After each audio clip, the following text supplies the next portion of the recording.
میرے آقا صلی اللہ علیہ وسلم کی ولادت پاک ہمارے اور آپ کے لیے کسی نعمت سے کم نہیں، کسی خوشی سے کم نہیں، کسی عید سے کم نہیں۔ آج کل کی تاریخ میں کچھ گمراہ منافقین 12 ربیع الاول کو 12 وفات کہتے ہیں اور کہتے ہیں 12 وفات، تو اس وقت نبی کی وفات کی تاریخ ہے، تم لوگ جشن کیوں مناتے ہو؟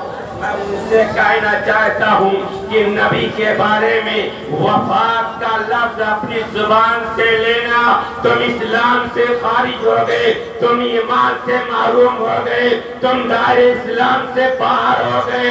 برادران ملت اسلامیہ، میں نبی کی ولادت کا جشن مناتا ہوں، نبی کی پیدائش کی خوشی مناتا ہوں، اور تم نبی کی وفات کا غم مناتے ہو۔ اس کا مطلب تمہارے مولویوں نے لکھا ہے مَعَدَ اللَّهِ رَبِّ الْعَالَمِينَ، رسول بھی مر کر مٹی میں مل گئے۔ برادران ملت اسلامیہ، رسول کو مر کر مٹی میں کہنے والا وہ خود مر چکا ہے، اس کا ایمان مر چکا ہے، اس کا ضمیر مر چکا ہے، اس کا احسان ختم ہو چکا ہے، اس کا سب کچھ ختم ہو گیا ہے۔ اسے اسلام سے، ایمان سے، عشق و محبت سے کوئی واسطہ نہیں۔ میں کہنا چاہتا ہوں میرا رسول زندہ ہے، میرا اسلام زندہ ہے، میرا قرآن زندہ ہے، ہماری حدیث زندہ ہے، ہمارا ایمان زندہ ہے، ہمارا ضمیر زندہ ہے، ہمارا احساس زندہ ہے، ہماری سائلی کائنات زندہ ہے۔ برادران ملت اسلامیہ، نبی اگر دنیا میں تشریف نہ لاتے ہمارا اور آپ کا وجود نہ ہوتا۔ ہمیں رمضان ملا نبی کے صدقے میں، شعبان ملا نبی کے صدقے میں، قرآن ملا نبی کے صدقے میں، رحمان ملا نبی کے صدقے میں، شب برات ملی نبی کے صدقے میں، شب قدر ملی نبی کے صدقے میں۔ نثار تیری چہل پہل پر، نثار تیری چہل پہل پر، ہزاروں عید ربیع الاول، نثار تیری چہل پہل پر، ہزاروں عید ربیع الاول، سوائے ابلیس اور منافق کے جہاں میں سبھی تو خوشیاں منا رہے ہیں۔ ابلیس غم منا رہا ہے، منافقین مرتدین یہ غم منا رہے ہیں، ساری کائنات نبی کی ولادت کا جشن منا رہی ہے۔ وقت اجازت نہیں دیتا، جزاک اللہ کی گھنٹی لگنا شروع ہو گیا۔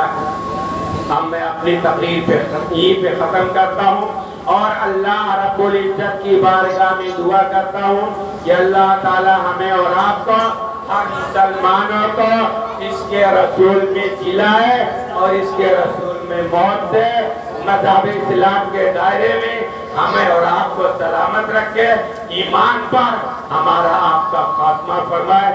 وما علینا الا البلاغ۔ السلام علیکم۔